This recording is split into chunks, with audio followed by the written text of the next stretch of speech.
Hi, all. We'll just give it a couple seconds while people are trickling in.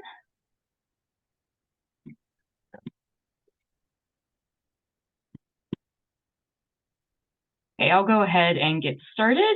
So good afternoon, everyone. Welcome to today's Research America Alliance discussion. I'm Tori Schneider, and I'd like to thank you for joining on Zoom today and for your partnership in the Research America Alliance. I hope everyone is looking forward to this discussion as much as I am. I come from a microbiology background, so wastewater surveillance has been a topic of interest of mine for a long time. So I'm really excited about our speaker today, but first, just a little administrative housekeeping. If your organization is not a member of the Research America Alliance, I hope you'll shoot an email to Joel, our Director of Membership, whose email is in the chat.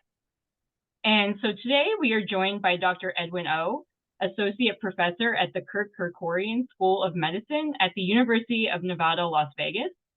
Dr. Oh is breaking new ground in wastewater surveillance and analysis as a means of minimizing the toll of infectious diseases and other public health threats. We've asked him today to discuss the impact, potential, and limitations of wastewater surveillance. Please type your questions as he gives his presentation in the Q&A box or chat, and we will try to pose as many as we can during the Q&A portion of today's session. So thank you so much for joining us, Dr. Oh. Over to you. Well, thank you so much, Victoria, for that wonderful introduction, and thank you to the audience for joining in this discussion. It's a real pleasure to be sharing some of our stories today about wastewater intelligence. And let me start sharing my screen.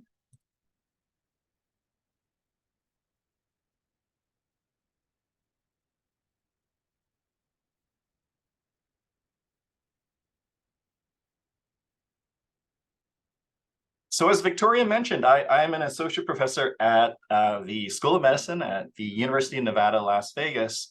And over the last 3 years, we've had a real opportunity to use some of our experience that we've developed in the last 10 or 15 years to better understand how to track community transmission of a number of different pathogens in a large city like Las Vegas.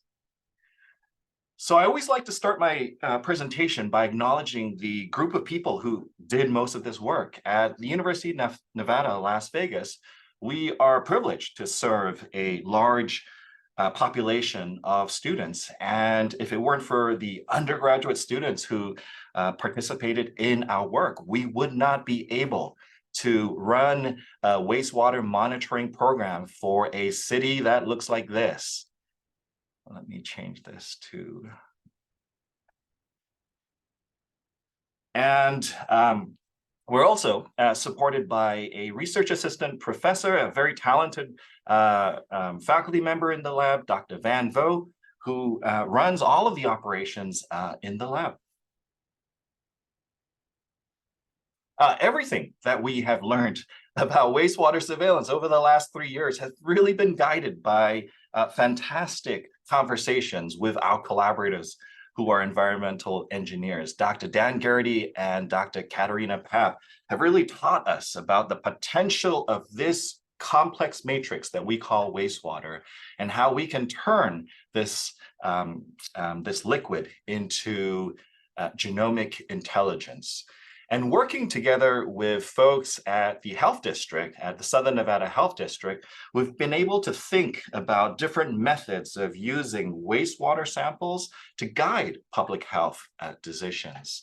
And again, over the last 3 years, we've worked also with a number of private entities, companies, in trying to determine how can we improve reagents and instruments to be more sensitive in detecting nucleic acids and proteins from wastewater samples.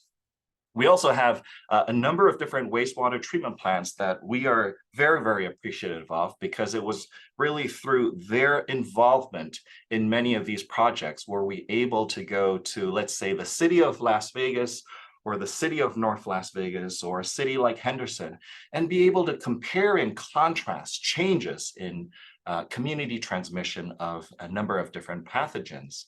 And we're also privileged to have a number of different grants from NIH and from CDC, and also from the governor's office in Nevada in supporting an effort such as wastewater monitoring in Nevada. So as Victoria mentioned, my lab has traditionally been interested in understanding the role of the primary cilium. This is a structure that's present on just about every cell type in you and me. And this is what it looks like in a transmission electron micrograph. This is a very small antenna that is about 1 micron long, meaning you cannot see it with your naked eye, and you will need a microscope to visualize it. And so what we and others found over the last 15 years or so, is that mutations in genes whose protein products are required to form this structure, mutations in these genes give rise to a number of different phenotypes in rodents. And these mutations can give rise to a phenotype such as anosmia, or the loss of the ability to smell. It can also give rise to retinal degeneration due to the death of rod and cone photoreceptors. It can also give rise to a phenotype called polydactyly, or the addition of extra digits on your hand and on your feet, and also cancer. And so after studying many of these mutations in mice, we and others wanted to better understand, can you see these phenotypes in humans? And we started collaborating with a number of clinicians across the world.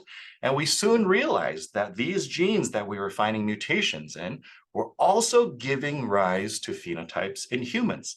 Now, they were very, very rare, meaning 1 in 4,000 or 1 in 5,000. But we were starting to see individuals in Asia, in Europe, in America, with these skeletal anomalies, such as polydactyly, all the way to retinal degeneration. And the reason that we were able to discover many of these different phenotypes in humans, and more specifically, the diseases that cause what we were seeing, is because of the new genomic tools that were available to us really within the last, 10 or 15 years. And these genomic tools were the ones that we've used more recently, the ability to sequence genomes. And so these were next generation sequencing tools, and we've now come to better appreciate a number of these diseases as being overlapping clinical entities that we call the ciliopathies.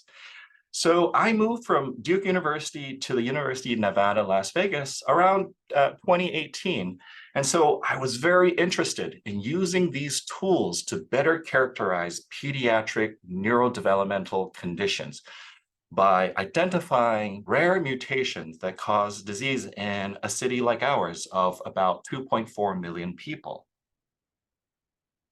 However, in 2020, everything came pretty much to a standstill, and we were unable to do the work that we wanted to do with our next generation sequencing tools. This is when we started talking with a number of people across the community in asking this one question: how can we use our genomic next generation sequencing tools to track the community transmission of SARS-CoV-2? We are not infectious disease specialists, we're not microbiologists, but we thought we were quite good in characterizing nucleic acids, the DNA and RNA that's present in all humans. And this is when I met Dr. Dan Garrity and Dr. Katerina Papp. We were talking about some of the work, some of the preliminary work that they had established from a small wastewater treatment plant. And this figure completely blew my mind away. And let me walk you through this figure. The x-axis is time. What you're seeing here is March of 2020 to May of 2020. On this y-axis is the number of new cases, and on this y-axis is the cumulative cases. So in the red, you'll see the number of cases increasing over time. And in these blue bars, you'll see the tracking of cases at each day and or each week. And this was the really, really exciting data for us. This black bar here showed a very, very good mirroring of wastewater SARS-CoV-2 viral RNA in the sample and relative to the number of new cases over time. We were seeing this wastewater value track very much the new cases that were showing up over time. So this seemed like a very, very innovative way of being able to look at transmission, community transmission of a virus without having to test a single individual. So how does wastewater monitoring work? If we were to encounter an asymptomatic or symptomatic infected individual, viral particles will be present in fecal matter and also in urine. And therefore, this SARS-CoV-2 viral quantity will be shed in fecal matter when we use the bathroom. It'll also be present in saliva. So when we use a basin to brush our teeth, and all of this sewage will enter into a highway of pipes under our feet and head towards a wastewater treatment plant. So for us, all of the wastewater treatment plants in Nevada is to the east. And so we can go there as a team, we can collect this wastewater and bring it back to our lab. After bringing it back to a lab, we can take this complex matrix and turn this into nucleic acids. And from there on, we can start analyzing for SARS-CoV-2 and a whole host of other pathogens. And more recently, we've discovered other proteins. And this information about how much SARS-CoV-2 is in wastewater, if we're increasing or decreasing, and what variants might be present, can then be shared with public health folks, and they can then use this information to inform a number of different actions, such as the deployment of testing clinics, the deployment of vaccination clinics, and also getting a sense of whether cases are going to be increasing in a week or in a month. Now, Southern Nevada is supported by a number of different sewer sheds. What this really just means is that there is a single wastewater treatment plant that services an area that looks like this, which is the city of Las Vegas. There is a wastewater treatment plant that services the city of North Las Vegas, and also Clark County unincorporated. This star here represents the Las Vegas Strip. And also we have treatment plants that service Henderson and Boulder City. And because of some of this preliminary data, we started collaborating across the state of Nevada, and we started working with different entities that belong to the Nevada system of higher education, and also with a number of different private companies to put together this effort, this website, to reflect all of the different information and data that we were collecting from wastewater. And we call this the Nevada Empower Program, or the Nevada Enabling the Management of Public Health Outcomes through Wastewater Resources. And this is a website that that's been visited by just about every state in this country, and also a number of different countries across the world. What we came to realize was that anytime there was a holiday, a global holiday, we would start to see the traffic for this website go up as tourists were showing up in Vegas and trying to understand the extent of COVID-19 in our city. So I think this was a nice way for us to be able to share a lot of information with the world. And what we're doing right now is we're working together with Southern Nevada and also folks up in Carson City and Reno to be able to collect all of this information and share it on one site, which again, we call it Empower. And in this website, you can click on the various icons to better understand both urban and rural treatment plants to look at SARS-CoV-2 values. And so what you will see when you get on the website is this green line here and this gray shaded area. The gray shaded area represents cases, and the green line represents our wastewater viral counts. So as you can see here in this big spike at the end of 2021 represents the Omicron, the onset of the Omicron outbreak in Southern Nevada. And the wastewater values in many of our treatment plants predicted the number of cases that were showing up, that were going to show up over time. And so we've been tracking this for the last 3 years, and we're still going to continue doing this for SARS-CoV-2, plus a whole host of other pathogens.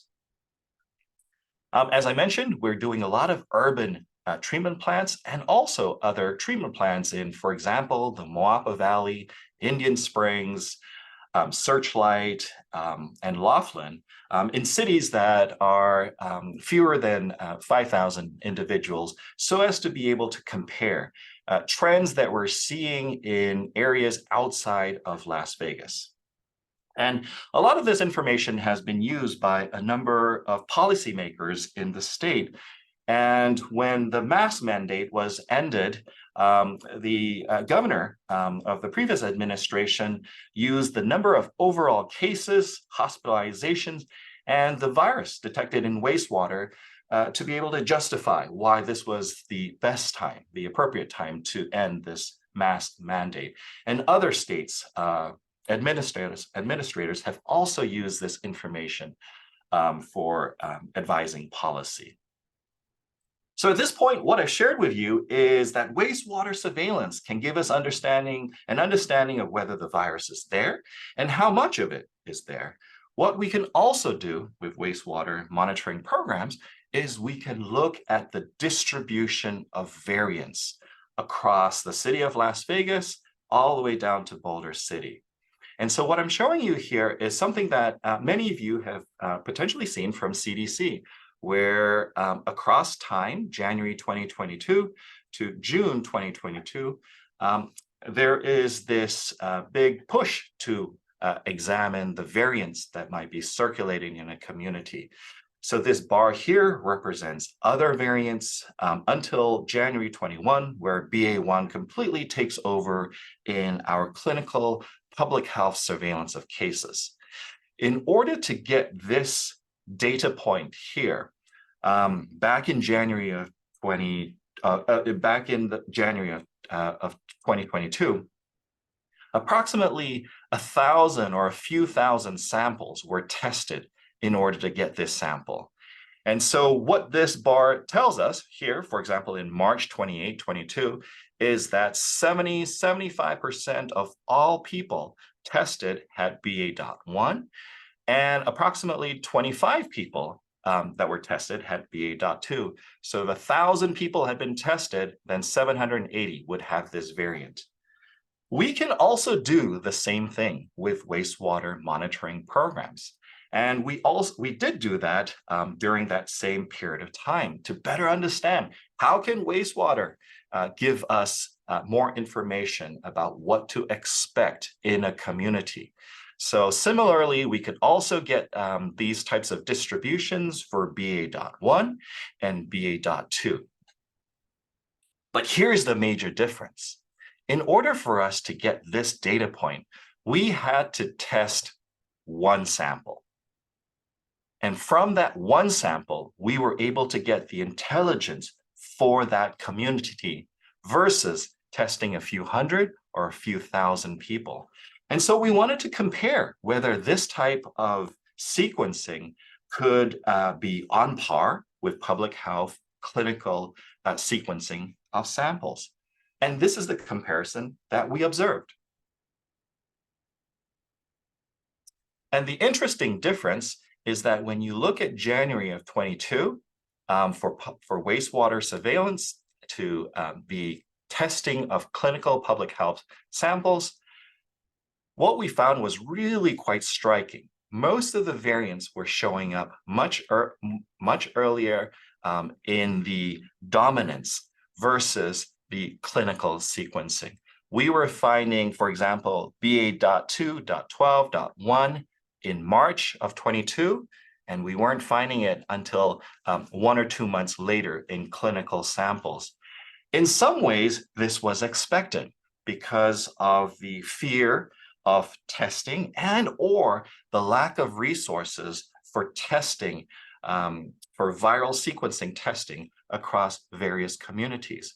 We can go to a treatment plant, bring the sample back, convert it into nucleic acids and sequence, and we will have a representation of what's going on in that community. So that's why I really think that this type of information can be extremely helpful in better understanding trends in a community. Now, we've worked on the viral counts and the variants that are dominant across a community. And we've published a number of these different papers where we've looked at SARS-CoV-2, and we've also looked at influenza at elementary schools.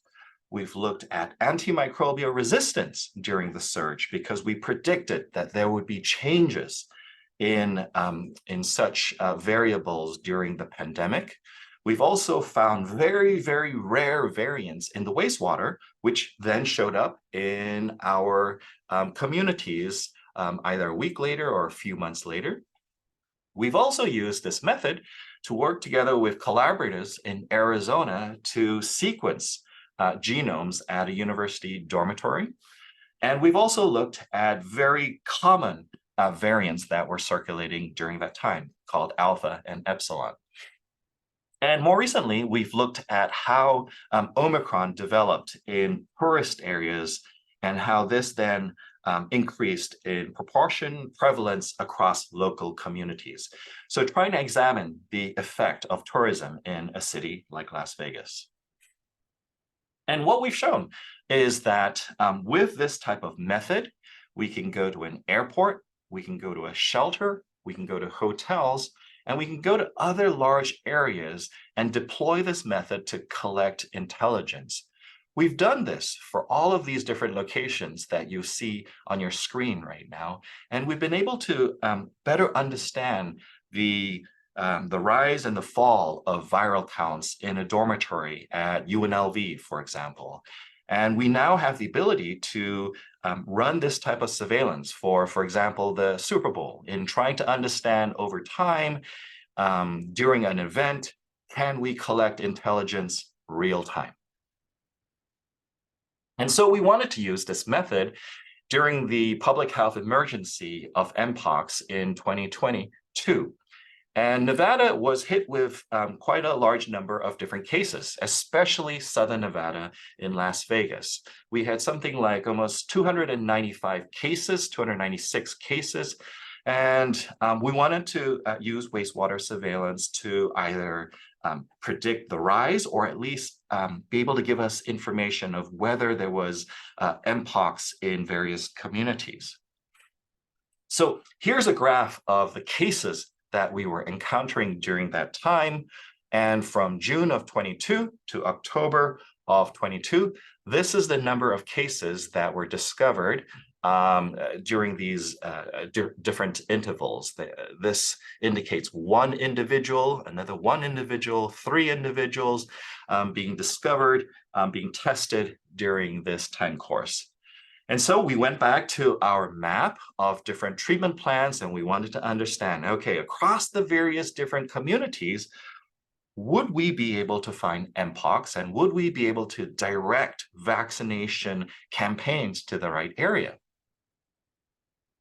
However, to our dismay, we didn't seem to have that sensitivity to pick up Mpox viral DNA in the treatment plans at the times that we would expect it to be there.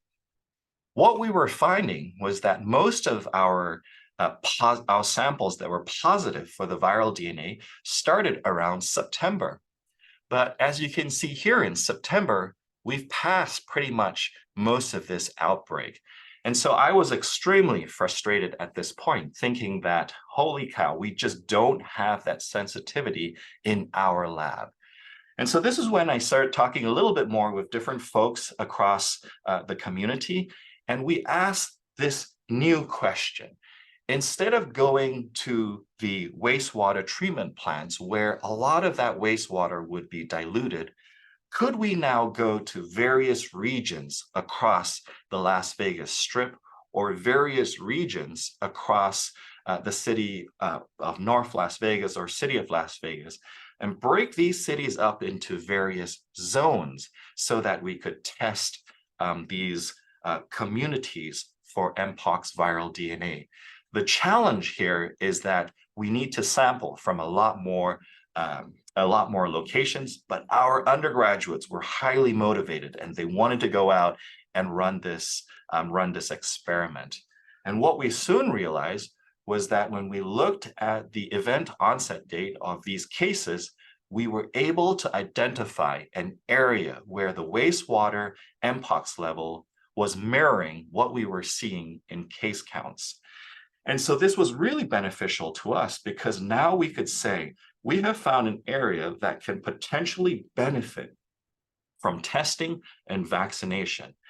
And what we then did was we worked with the health district to take many of these samples that we were finding from the wastewater and clinical samples and public health samples and sequence them, because we also wanted to understand, again, variants. What type of variants might be transmitted in Nevada versus Norway? Were we seeing any type of transmission of these variants globally and or nationally?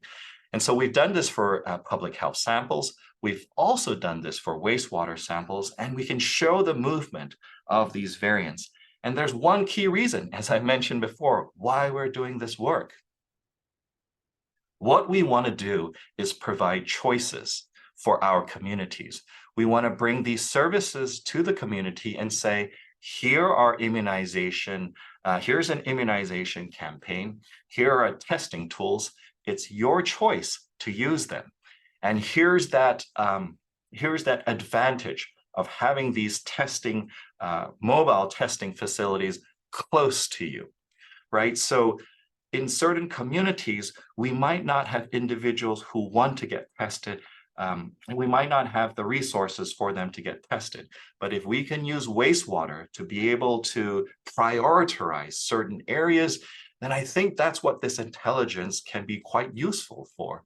We can prioritize and deploy our resources to areas that could potentially want to use these resources. And the reason I say this is because in this specific case for Mpox, we deployed this mobile vaccination testing unit from 10 p.m. to 1 a.m. at certain areas, because this matched not only the geographical area, but the temporal window of time that we were seeing most of these hits. And lo and behold, first shots, second shots of the vaccines were administered. And so we were very, very pleased that this was something that looked like it worked. So in summary, and future directions for us, what I think we've been able to do over the last three and a half years is use PCR and whole genome sequences from this complex matrix that we call wastewater to determine viral load and variants. And to me, a complex matrix, I'm using that term very, very specifically, because to me, wastewater, blood, urine, CSF or cerebral spinal fluid is all the same. It's a very complex matrix. And if we can optimize the extraction of nucleic acids and proteins and peptides, we can collect so much more information and biomarkers to understand the biology, the neuroscience, the microbiology, the public health relevance of that sample. One idea that in my previous and current work of neuroscience that I didn't fully understand was that this work with community partners is so essential in being able to grow a program that can provide services. This is, I think, the one part of the program that I've really, really benefited from. My science, I think our group has benefited from, in working with very diverse individuals with diverse skill sets and coming together and asking questions about how can our science make a difference in a different discipline. And now we're extending our program to monitor other microbial content. We're looking at sexually transmitted infections, gonorrhea, chlamydia, syphilis.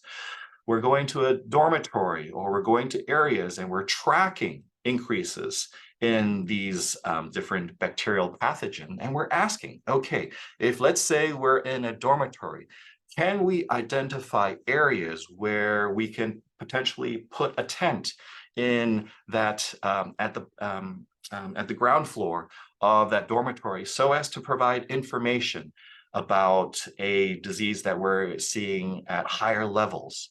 We're also looking at Candida auris. We're going to various treatment plants, to various areas to monitor changes in this fungal pathogen. And the reason we're doing this is that we can potentially sequence these genomes to identify antifungal treatment-resistant mutations. And so we can say to a certain hospital, if you use this antifungal treatment, it's not going to work because there are mutations in the genome and this pathogen is going to be resistant to that treatment. We're also looking at opioids and high-risk substances. Fentanyl is unfortunately a disease that is inflicting our country. So we want to better understand, where might we find more opioids? Are there certain schools that we want to look more closely at baselines to figure out, are there certain times during the year that we see these spikes? Because if there are those very, very unique temporal signatures, can we then introduce interventions to support students and individuals in our community with information? And finally, let me just leave with some of the questions that we've been asking ourselves. What's the sensitivity of this tool? And importantly, how can our communities benefit from this type of monitoring program? With that, I'm happy to take any questions, and thank you so much for listening to this presentation. Fantastic presentation, Dr. Oh. That was incredible to hear the whole story of how you transitioned from neuroscience to getting more into infectious disease research for the public good. So that's awesome. I'd like to remind everyone in the audience that you can put any questions that you have into the Q&A. But I'd like to start with just a few questions that came to my mind while you were presenting as well. I think really nicely at the end of your presentation, you demonstrated the power of wastewater surveillance or wastewater intelligence, whichever is preferred, as an extremely powerful tool to, inform the public and let them make decisions, to mitigate their own risk or, decide how they might adjust activities that they're doing to meet the moment. But it seems to me, at least, that there are some obstacles for this being used to its full capacity, really for having it be something that the public is really well aware of. I know, at least in my experience, I have a lot of friends and family that are not, in the science or the policy space. And they really don't even know that until I brought it up. They didn't even know that wastewater surveillance was a thing that we were doing. So what do you think are some of the challenges to really making this data more mainstream in public health decision making? And moving forward from COVID-19 and seeing how powerful this tool is, how can we further utilize this tool to its highest potential, moving forward? Yeah, absolutely. Such an important question. And I've got to say that wastewater monitoring programs like ours are not new. Even at the start of COVID-19, wastewater programs have been used to monitor the quality of such waste for decades.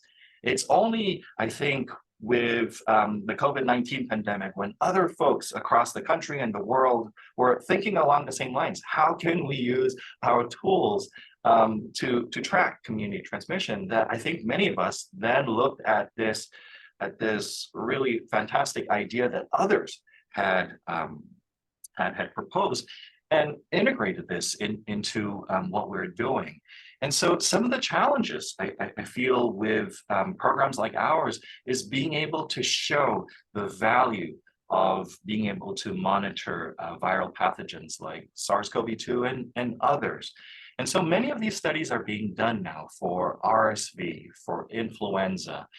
We published this report where we ran our wastewater program at elementary schools because we wanted to look at influenza and variation within influenza across these different units in our community. And the reason we wanted to do this is because every year the flu vaccine is updated, and it's updated in response to what has been predicted many months before. But influenza is an RNA virus. SARS-CoV-2 is an RNA virus. And what we've realized over the last 3.5 years is that this SARS-CoV-2 version from 3 years ago has mutated to what it is today. And we would expect the influenza virus to also mutate at a certain rate. So how can we use a program like this with next generation sequencing and viral quantification to get more information? And I think we need to do better in being able to share this information with the community, number one. Number two, I think it's going to be really key to be able to get our community more involved, more invested in the type of work that we're doing. So for example, if we wanted to deploy a wastewater program at an elementary school or at a high school, well, the parents of these students should be given a choice. Do you want to have this type of program in your community? And what kind of answers might you get? So if we told you that over the next 4 months, we can monitor the levels of fentanyl, would you want that information? Would you want that information so that we can then introduce new programs at very discrete times during the school year when we start to see these spikes in opioids? Would you want this program if we start to see spikes of norovirus, a stomach flu virus that typically will make elementary school age children very, very sick? Would you want that intelligence where we could now go in and work together with environmental folks to just do a deep clean of the facility? I think that's some of the examples of the power of wastewater surveillance. Can we work with hospitals and say, look, we can tell you without you having to test anyone just yet, whether or not you have a problem with Candida auris or C. difficile, right? Some of these pathogens are just not being tracked right now. But with this type of relatively inexpensive technology, I think there's a lot of information that we can get that can complement public health surveillance. Wastewater monitoring by itself will not work. I truly believe that this is a program that must be integrated with the public health department. And these are folks that must understand what the information is, and so that we can think about interventions. Yeah, I 100% agree. And that ties really well into another question I had while you were talking as well, because you mentioned about the power of wastewater surveillance in tracking things like the spread of antimicrobial resistance, across microbial populations. So, wastewater surveillance has a lot of other applications as well, like, even monitoring how well a population's food diet is in certain areas, environmental applications like tracking, chemical runoff from farms or things like that. With all of these different possible applications for wastewater surveillance, I'm interested in what you are most interested in or excited about for the future. Yeah. Again, another fantastic question, Victoria. Antimicrobial resistance or mutations that might confer resistance to treatment is such an important question, and especially for cities like Las Vegas. We have an influx of tourists, and we want to monitor what's going on in our community. In Southern Nevada, we're a population of about 2.3, 2.4 million people, and every week we get 800,000 people that show up in Las Vegas Strip, right? That's perfect. We want that number to increase to 2 million people showing up every week. But as these numbers increase, we want to better understand what type of pathogens might be circulating in the area so that we can then develop the appropriate services for folks who show up here and keep people safe.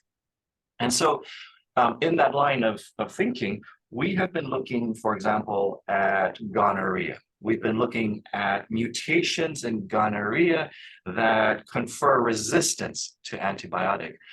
Unfortunately, in this country, I believe the first treatment-resistant mutation in gonorrhea showed up in Las Vegas a few years ago. And so we want to better understand what is the prevalence of those specific genomes in our community. So now we can go to various areas in the strip and wastewater treatment plants, collect these samples, and then sequence these samples looking specifically for what's called a PEN-A60 mutation, and be able to work together with public health folks saying, we need to potentially do more testing in this area because we think that the prevalence of this allele is enriched for whatever reason.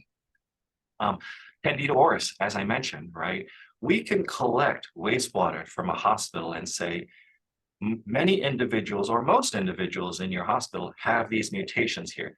Please, please, please do not use amphotericin B, or please, please, please do not use this other antifungal treatment because it's not going to work. These mutations are present, and other treatments need to be considered based on the genome of this pathogen. This is the reason why we did what we did in the very beginning in trying to sequence SARS-CoV-2, because we were very, very worried that this virus would evolve and the vaccine would, as a result, also have to evolve. But we wanted to inform the evolution of this vaccine with real genomic data. And I think moving forward, clinical testing, public health testing of samples of individuals in many cities is almost non-existent. So what we're seeing now in wastewater programs is many of these variants showing up, and sequencing of individuals is behind. And it's not because public health surveillance is bad or anything. It's just because people have decided that they don't want to get tested. And as a result, we won't have as many samples. With wastewater testing, we're going to a community and providing an answer at the population level.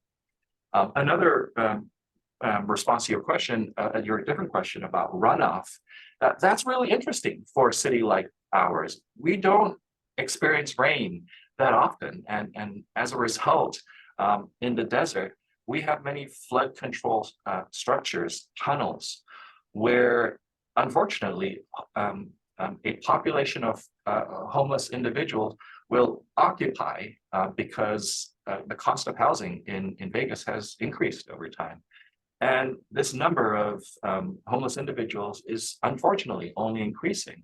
And we have many of these structures where we'll have communities growing in numbers. And so we've more recently tested runoff water from this area, and we can track SARS-CoV-2, COVID-19 prevalence in these samples. And with this information, we're collecting baseline information now. With this information, we're hoping that we can guide public health resources to areas that I think can best use testing and or vaccination choices, right? I do believe that what we're providing here is a choice, that here are certain areas that can benefit from that choice. Yeah, it's such a powerful tool. I know antimicrobial resistance is something that keeps me up at night. So it's good to know we have some way to monitor it, at least even if we're, not able to necessarily keep up with it to the extent that we'd like. But if you're able to stay for a few more minutes, I'd like to ask my colleague Jacqueline to join me and hopefully take some questions from the audience. I could ask you questions all day, but I definitely want to make sure we get to some of the ones that are in our chat. Great. Thank you, Tori. And thanks, Dr. O, for this fantastic discussion. We have a lot of questions from the audience. I'll try to fit in a few. I can combine one. So this one is about timing and cost. How quickly can you get results to public health officials in a way that they can use the info to take action? And how does water surveillance programming and reporting costs compare to other disease surveillance programming costs? Is it perceived to be expensive, or does it demonstrate ROI? Yeah, yeah, absolutely. That's such a key question. For us, there's a difference between passive surveillance where we're looking at baseline, and then there's active surveillance. We want to act on that information.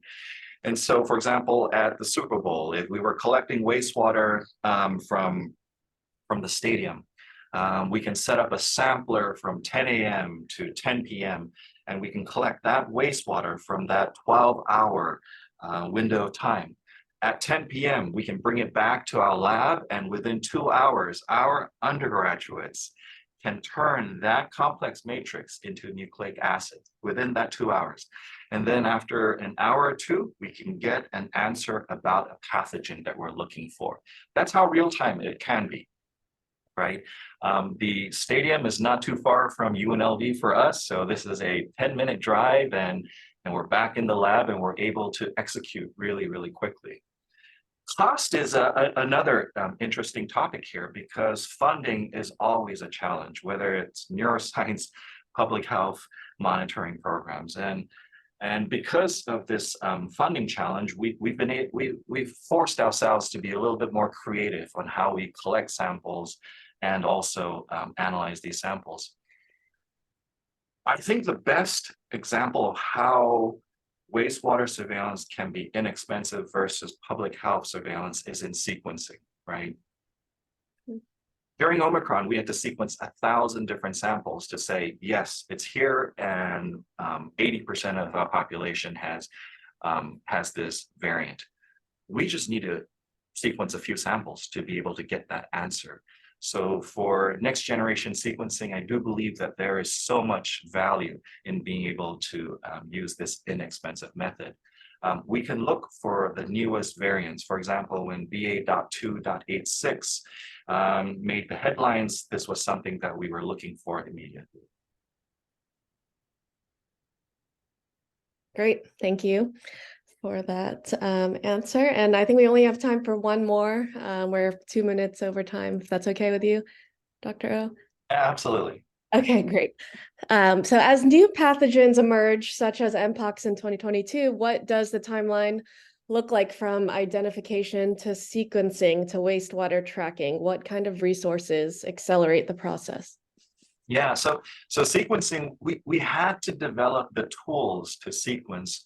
We couldn't use commercial products because commercial products are really targeted for providing an answer for one sample.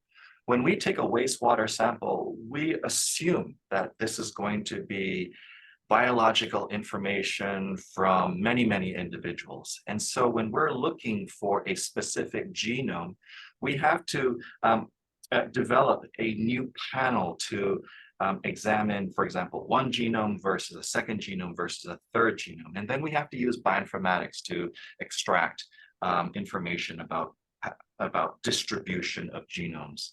So the timing is relatively fast. It's about 3 or 4 days for us. So once we go from a nucleic acid samples, 1 day, we can then go into the sequencer and we get a result 20 hours later. So within 2 days, 3 days, we can get an answer if there's active surveillance in place, and it's something that we want to be able to extract very, very quickly. So in the case, for example, for a Super Bowl moving forward, that's exactly how we're thinking about this. And I think it's going to potentially be a model for other cities that host either Formula One, that host Super Bowl, that host these large gatherings of people, where we can use this intelligence coupled with public health surveillance and be able to get a bigger window of what might be circulating in a community. I think this type of information can be quite useful for operationalizing a city's response to pathogens. I think that is unfortunately all of the questions that we have time for today, Dr. O, but thank you so much for the great presentation and your really thoughtful answers on this really important and very, very future looking topic for sure. So I'd love to turn it back to Jacqueline, who's going to talk about our next Alliance discussion. Great, thanks you so much. And thanks to the audience for tuning in and all your questions. I just posted the link in the chat for our next Alliance discussion. This is also a very interesting topic that I think everyone is aware of everywhere. So this is on October 31st at 12 Eastern. We'll have Tom Romanoff. He's the director of the technology project at the Bipartisan Policy Center. He'll bring AI down to earth. We all know that AI has the potential to bring about positive, negative, and eye of the beholder changes to our society and our lives. So research advocates and really all of us everywhere have a stake in ensuring society leverages AI without becoming subservient to it. Join us on Halloween at noon Eastern. Costumes welcome, but not required. So thanks again for joining us today, and we look forward to seeing you again soon. Have a great afternoon. Thanks all. Bye.